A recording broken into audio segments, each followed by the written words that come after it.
Meus irmãos e minhas irmãs, paz e bem. Como todos os anos, no dia 19 de março, nós celebramos hoje a solenidade de São José, o esposo da Virgem Maria. José, como a própria Virgem Maria, como São João Batista, como São Pedro, como São Paulo, são aqueles santos que, para a história da nossa fé, são importantes. E nós encontramos não só a solenidade desses santos no ano litúrgico, mas também uma memória, como, por exemplo, a memória de São José Operário, no dia 1º de maio. José é o último dos patriarcas. Como José do Egito, ele é o homem com quem Deus se comunica de um modo simples, de um modo afetivo, que é através dos sonhos. José, então, faz também a ligação entre o antigo Israel e o novo Israel, porque é ele que dá a Jesus a descendência de Davi. Da casa de Davi, o Senhor, como vamos ouvir na primeira leitura, promete que vai suscitar o seu Salvador. E quem torna o Salvador membro da descendência de Davi é justamente José. É ele que, acolhendo aquilo que o Senhor vai dizer para ele sempre em sonho, no Evangelho de hoje, vai reconhecer a paternidade daquele que é o Filho do Espírito Santo e da Virgem Maria. José é aquele que recebe, como ouviremos na coleta de hoje, a missão de cuidar das primícias da igreja, a cabeça da igreja. E é ele que vai levar o Filho de Deus para ser protegido no Egito, que vai voltar do Egito, a cada vez Deus falando para ele em sonho. Será o Papa Pio IX que vai declarar São José como padroeiro de toda a igreja. Hoje, na primeira leitura, nós temos aquela que é chamada a profecia de Natã. Davi manifesta para Natã o desejo de construir para Deus uma casa. E Natã acolhe com muita boa vontade em um primeiro momento. Depois ele volta, passa a noite pensando. A noite é um bom conselheiro. Então ele volta para dizer a mensagem do Senhor para Davi. O Senhor vai dizer: vai dizer ao meu servo Davi. Assim fala o Senhor: quando chegar o fim dos teus dias e repousares com teus pais, então suscitarei depois de ti um filho teu e confirmarei a sua realeza. Então, que a casa de Davi recebe uma promessa, e isso o povo de Israel sabia e esperam ainda alguns até hoje, que o Messias nasça da descendência de Davi. Será ele que construirá uma casa para meu nome.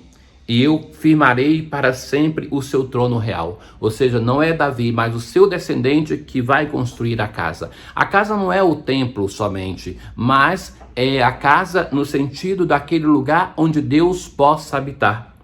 Eu serei para ele um pai, ele será para mim um filho. Tua casa e teu reino, então está falando com Davi, serão estáveis para sempre diante de mim, e teu trono será firme para sempre. Essa é a profecia messiânica daquelas mais importantes. Por isso que o povo de Israel sabia que é da descendência de Davi que Deus suscitaria o Salvador. E o Novo Testamento vai sempre se referir a Jesus como um descendente da casa de Davi. É esse sentido messiânico da casa de Davi que nós também rezamos com o Salmo 88 de hoje. Já no início ele vai dizer: eis que a sua descendência durará eternamente. É a promessa que Natã leva para o rei Davi. Ó Senhor, eu cantarei eternamente o vosso amor, de geração em geração eu cantarei vossa verdade. E o salmo continua: eu firmei uma aliança com meu servo, meu eleito. Eu fiz um juramento a Davi, meu servidor. Para sempre no seu trono firmarei sua linhagem.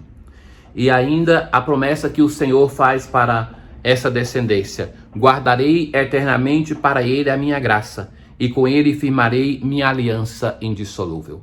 Então, aqui nós temos uma promessa que é transmitida a Davi, mas que diz respeito ao Salvador.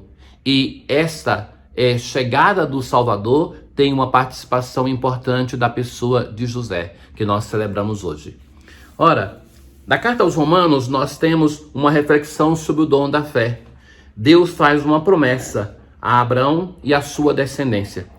E é em virtude da fé, que é um dom gratuito, que Abraão acolhe essa promessa. E essa promessa vai se dizer que é para toda a descendência. Aqueles que participam dessa descendência pela lei, então o povo de Israel, e aqueles que participam pela fé.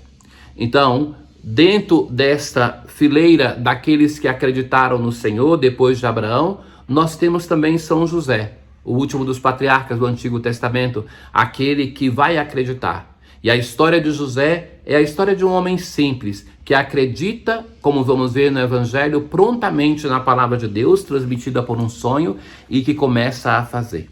É uma característica de muitos santos isso. Não precisar de estar refletindo sobre aquilo que Deus está pedindo, mas prontamente se colocar na obediência da fé e cumprir aquilo que vai ser necessário. Jacó gerou José, o esposo de Maria. É a genealogia de São Mateus, que vai sempre falar de alguém que gerou alguém. Em geral, homens, têm apenas 4 mulheres antes de Maria.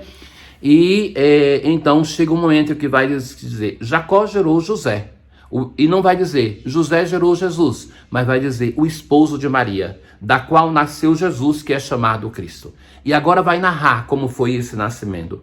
Maria estava prometida em casamento. Então se sabe que o casamento de Israel tinha 2 momentos rituais. Aquele momento que as 2 famílias se encontravam e faziam o acordo matrimonial. E dali a 1 ano, a noiva era levada para a casa do noivo e começavam a coabitar. A anunciação ela acontece para Maria entre a primeira e a segunda fase. Então eles não tinham tido, como vai dizer Maria, eu não conheço o homem, no Evangelho de Lucas. Eles não tinham uma convivência, então não tinham tido relações sexuais para ela estar grávida. E então José encontra-se diante do fato de que Maria está grávida pela ação do Espírito Santo. Para ele, está grávida. Mas José tem dúvida nesse momento. A dúvida poderia ser sobre a integridade da sua esposa, mas também poderia ser na certeza de que esta é a ação de Deus. Qual era o papel dele? Qual seria o papel de um homem chamado para esposar-se com aquela que ficou grávida pela ação do Espírito Santo e da qual vai nascer o Filho de Deus? Então, seja por um motivo ou pelo outro, José tem dúvida sobre o que é que ele tem que fazer. E assim, então, ele em sonho vai ouvir, José, filho de Davi, não tenhas medo de receber Maria como tua esposa. Essa expressão constante na palavra de Deus. Não tenhas medo. Lança-te, abandona-te nas mãos de Deus, vença o medo, não tenhas medo, porque ela concebeu pela ação do Espírito Santo. Ela dará à luz um filho, e tu lhe darás o nome de Jesus, pois ele vai salvar o seu povo dos seus pecados.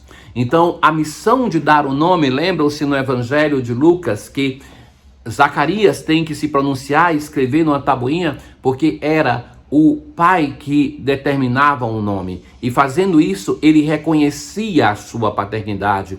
E aquele filho que nascia era considerado da descendência da qual ele participava. E então, não tenhas medo de receber.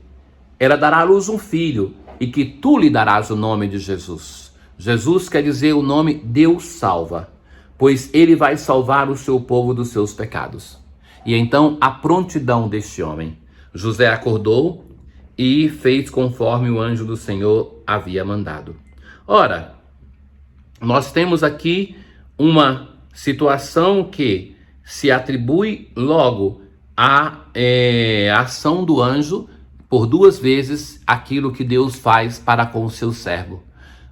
É um gesto de caridade para com José, porque este homem deveria estar angustiado, por um motivo ou pelo outro, conforme eu já lhes disse. Mas é um gesto vocacional. José também, nesse diálogo do anjo com ele, através dos sonhos, Deus determina o que José tem que fazer nos diversos momentos da sua vida. E ele prontamente acolhe aquilo que o Senhor determina. Quando acordou, José fez conforme o anjo do Senhor havia mandado.